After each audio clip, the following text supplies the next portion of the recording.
The prosecution cannot dictate the defense as to what to do and when to do it. That's the right being enjoyed by the defense. Kaya nga kami, most of the time, lawyer kami na akusado in criminal cases, no? Or even in administrative cases. Tingnan muna namin kung yung mga ebidensya na ba nila na minamark, would it be sufficient to, find in civil cases preponderance of evidence? Kasi baka kung hindi makaabot ng preponderance of evidence doon, so we have the right to determine also which of the documents we are going to mark, no? Yan ang proceeding, yan ang ginagawa natin in ordinary proceedings, and I cannot see why that cannot be followed also in impeachment cases. Itong mga nakalipas na araw po, attorney, naririnig natin lalo na sa side po ng prosecution yung mga nais nila na mangyari dito po sa pagmamarka ng mga dokumento, no? Meron silang mga sinasabi na parang natatanong yata kung bakit parehos sila ng mga dokumentong ginagamit, tapos bakit hindi na lang ipagsabay yung pagmamarka nito, bakit kailangan pa ng separate. Meron din silang gusto na dapat gawin ng depensa, parang gusto na nila na sila na lang magdesisyon po. Pero sa regular po na ganito pong proseso, ano po yung mga patakaran ukol po dito, attorney? Well, if we will follow the traditional pretrial proceedings in courtrooms, kasi itong pretrial proceeding, hindi ito normal in an impeachment case. Though I must submit that during the time of the Estrada impeachment, there was a pretrial hearing. But in the case of Chief Justice Corona in 2012, wala pong pretrial hearing. So depende talaga yan sa Senado, no, if they will conduct a pretrial hearing. But granting for the sake of argument na dito inallow yung pretrial, yung prosecution una ang magmamark ng evidence, at saka yung prosecution cannot dictate on the defense as to how they will likewise mark their evidence. So una talaga yan ang prosecution, pagkatapos yung depensa naman ang magmamark ng kanilang evidence. Ang problema lamang dito ay a number of documentary evidences and even witnesses are similar, no?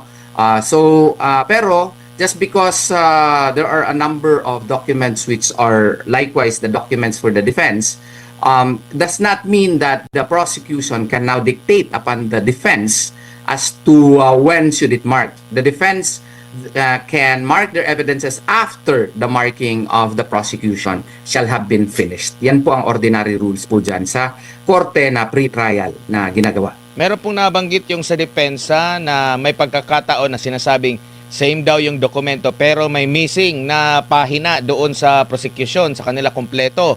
Meron din daw na same daw na dokumento pero yung isa photocopy, yung isa certified true copy, attorney. So okay lang na magkaroon talaga ng separate iba yung pagmamarka ng hawak ng depensa at prosecution. Yes. Wala talaga sa rules yan na ang prosecution na ngayon ang magde-determine kung kailan mag-mark yung defense. The prosecution cannot dictate upon the defense, the other side, as to when it will mark, no? Kasi una talaga yung prosecution, and this is made more important, more relevant in the light of the fact na yun nga, may mga exhibits yung prosecution na wala naman marka pala yung likod, at saka yung iba certified true copies, ang iba hindi certified, photocopies lang. So with more reason that the defense should be given the chance to observe first insofar as the evidences marked by the prosecution is concerned. Kasi ang rule kasi dito, yung prosecution has the burden of proof, no? Has the burden of proof. So the defense has the right to look at the evidences being marked first by the prosecution, and the prosecution cannot dictate the defense as to what to do and when to do it. That's the right being enjoyed by the defense. Kaya nga kami, most of the time, lawyer kami na akusado in criminal cases, no? Or even in administrative cases. Tingnan muna namin kung yung mga ebidensya na ba nila na minamark, would it be sufficient to find in civil cases preponderance of evidence? Kasi baka kung hindi makaabot ng preponderance of evidence doon, so we have the right to determine also which of the documents we are going to mark, no? Yan ang proceeding, yan ang ginagawa natin in ordinary proceedings, and I cannot see why that cannot be followed also in impeachment cases. Opo, normal lang din po ba na halimbawa during pretrial pa nga meron ng puna itong prosecution, no? Patungkol nga dito sa kalaban nila sa depensa, meron pa silang pagsasabing tunog lata, meron pa silang mga puna bakit hindi daw humarap ng personal ang pangalawang pangulo. Sinasabi nilang may mga mali na ginawa ang depensa or sa panig ng pangalawang pangulo. Hindi po ba kung sa totoong buhay, kung nakikita mo ang kalaban may gumagawa ng mali, hayaan mo lang? Ano ba ang tingin mo dito, attorney? Parang ang sa tingin ko lang, they are playing with the people, with the pulse of the people. They want to make it appear na malakas yung kaso nila at yung depensa ay mahina. Nakakalimutan nila na sila ang may burden of proof. Sila ang nang-aakusa, kinakailangan talaga na sila yung mag-properly mark ng evidence because they have the burden of proof. So yung mga tunog lata na mga atake nila, that's I think improper and I think uncalled for likewise. Kasi the defense only has to mark evidences which it feels is enough for them to disprove the charge. No? Yun lang yun kasi wala namang obligasyon yung depensa to actually prove the innocence of the of the respondent. It is the burden on the part of the prosecution to prove the guilt, no? Or dito na nakumit nila yung crime. Kung hindi nakumit, ordinarily sa korte, meron pa ngang pwede pa nga kaming mag-file ng demurrer to the evidence in ordinary civil cases, no? And even in criminal cases. So, it is a matter of strategy on the part of the defense na titingnan nila, wala naman kaming burden dito, kayo man ang burden. So tingnan muna namin kung ano yung mga ebidensya na minamark ninyo. Kasi kung sa tingin namin hindi naman enough yun, wag nyo kaming sisihin. Kasi burden nyo yan trabaho nyo yan na i-prove yung mga paratang ninyo. And to comment that the defense is tunog lata is uncalled for and improper also. Dapat stick lang sila kung ano yung mga ebidensya na wag na yung mga side comments. Magandang gabi, sir. Si MJ po ito. Sir, marami Yes, po sir. ang mga nagsasabi at nagtataka doon sa pahayag na pwede raw ang surprise witness sa impeachment trial na mismo. Di ba po yan ang sinusolve ngayon sa pre-trial conference? Yes, actually, yung surprise witnesses, once there is already a pre-trial order, I believe that the impeachment court will issue a pre-trial order. In law, when I teach my students, no, para maintindihan, once there is already a pre-trial order, it becomes the Bible of the case. So if it is the Bible of the case, it defines the parameters upon which the case shall be tried by the court. In this case, the impeachment court. Now, if there are witnesses that are not included there, as a general rule, hindi ka pwede mag-present ng surprise witnesses. Katakot-takot na debate yan ang mangyayari niyan, no? Kasi nga po, lahat ng mga witnesses mo i-identify mo na doon sa pre-trial proper at saka kinakailangan na kinakailangan na nandun sa lahat ng mga lahat ng mga armamento mo nandun nakasaad na sa pre-trial order except lang kung may express reservation ka. And under the rules, even ordinary rules now, no, of court, the reservation should be specific.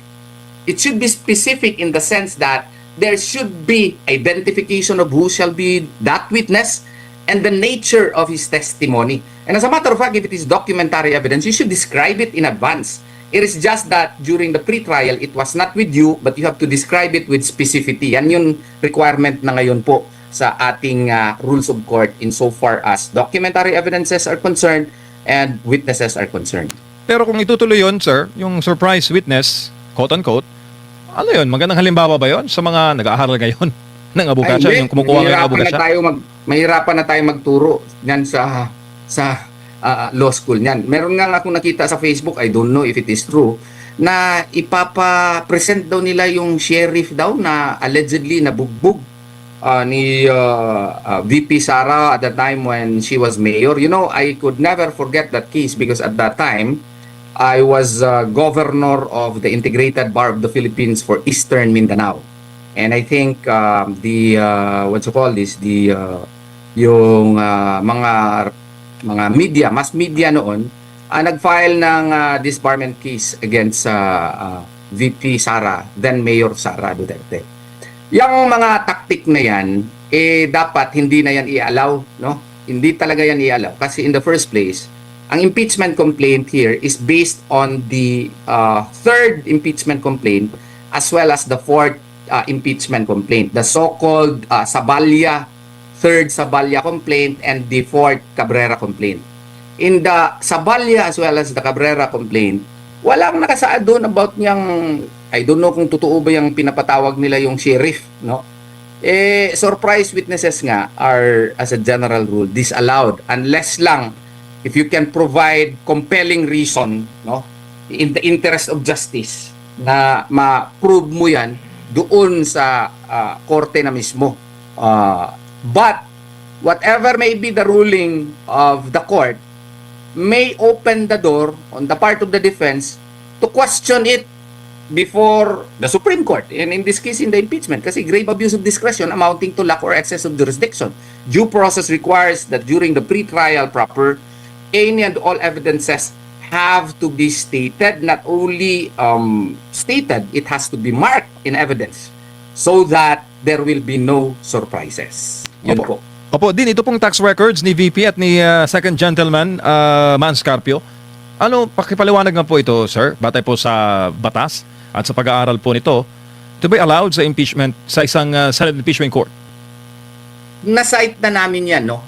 Nung nag-file kami ng petition sa Korte Suprema. That's one of the issues I believe that we raised there, because if you note, as a general rule, yung mga tax returns kasi, yung SALN ba yun, no? Ang rule kasi niyan under Section 270 of the National Internal Revenue Code, no? Bawal na bawal po on the part of the BIR, no? To divulge to any person, no, or makes known or any other manner may be provided by law information regarding the business, income, or estate of any taxpayer, no. May exception lang dyan, yung Section 20A, no. Yung Section 20A, no, nakasaad dyan, the commissioner shall, upon request of Congress and in aid of legislation, furnish its appropriate committee pertinent information, including but not limited to industry audits, collection performance data, status reports in criminal actions, no, etc., etc. Pero ang nakasaad kasi dito that Congress must be in session and in aid of legislation. Impeachment ito eh. So it does not fall under the exception provided under Section 20A of the National Internal Revenue Code. So medyo delikado po yan. Ang BIR niyan, kung i-disclose nila yan, baka magkaroon ng, what you call this, ng liability. At saka, well, they may use as a reason, hindi naman yung BIR yung nag-o-open no? But nevertheless, the spirit of the law is such that it is still covered by confidentiality rule, and it is my humble submission that such cannot be allowed because another reason also can be provided. Nowhere in the Cabrera complaint as well as in the Sabalya complaint did Sabalya or Cabrera specify, no, the SALN which are questionable, no. So since it is not, no ultimate facts was properly pleaded in the Sabalya complaint as well as in the Cabrera complaint, then it cannot be used in evidence in any proceeding, much more impeachment proceeding. Yan po ang aking humble stand on the matter.